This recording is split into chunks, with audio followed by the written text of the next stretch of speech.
Never. Never. No, if I asked his advice, oh, sure. But I mean, he never would step in for me. He never took over for me. Never. And, I mean, we agreed, okay. You know, we didn't want to mix the two at all.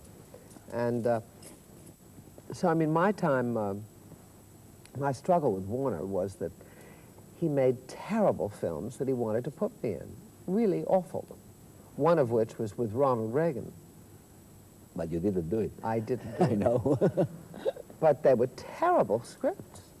Yeah. And I forwarded them. I said, I'm dying to work. I love to work, but I cannot be in this garbage. He said, look at this studio. Would I have all of this if I didn't know what I was doing? Well, you know, trust him. But you see, I trusted him once with the second film that I was in. And that's the one that almost ended. The one with Charles Boyer? That's the one that finished me almost. Came very close to ending my career very quickly. How could that be? Because if I had not been married to Bogey, I don't know what would have happened to me. When you were 6 years at Warner Bros. And you had six suspensions. Well, I think I had more. It's more, even I think more. I broke the record. I think I had more suspensions than anyone had ever had. So you should be considered a difficult actress in Warner. Oh, wow. Well, you know, anyone is difficult, first of all, if you have an opinion. Yeah. Second of all, if you don't want to do something that they want you to do, you're difficult. So you were strong. But the fact is that if you do what you want them to do, you have no career. You're finished, and they could care less. Oh God! And some people say that you were a part of movie. You bought out your Warner contract. Yeah. Well, that was so awful. That Jack Warner made me pay to get out of Warner Brothers, and 6 months later, he let anyone out that wanted to get out, and he made me pay. I was so furious. And after your long absence, you came back in comedy, in How to Marry a Millionaire, and you were... But you know, the long absence was not that long. 3 or 4 years, was it? No, you see, number one, I had a baby in 1952. When you came back, you had become a marvelous, high, stylish comedian. Oh, I maybe always had that comedy lurking in me. Yes, but first, in the 40s, you were a young vamp, and yes. Suddenly you were sort of a woman about town. One of the reasons I was compared to Mae West was because of my humor. Yeah. And the critics did notice the humor.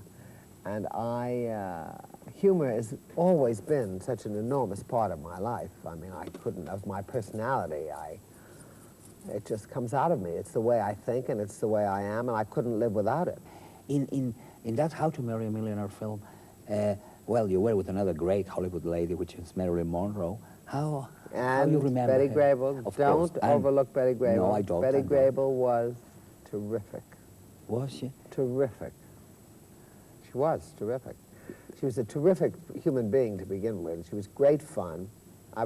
We really got along very, very well. And she was very funny until the camera started to roll, and then she stopped being funny. She was really funny. Was she? Yeah. And with 3 great ladies in that film, there were no problems? No problem. Oh, them? no. Not even with Marilyn being late and all those things that well, have been told. that became very annoying. I mean, I wasn't happy about that at all. The director wasn't happy about that at all. She did come late, but she didn't come late to show anyone anything. She came late out of her own fears. Oh, I see. And anxieties about working. I mean, she was very insecure about it. And it was her way, and there was nothing anyone could do. But there was nothing vicious about her, you know. Yeah. You see, so it's very hard to get, you'd be annoyed that she keeps the entire set waiting.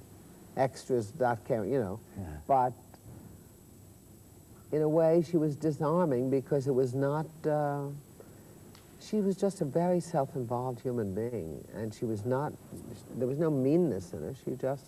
Did you notice that in that very moment? Oh, during the film, oh yes.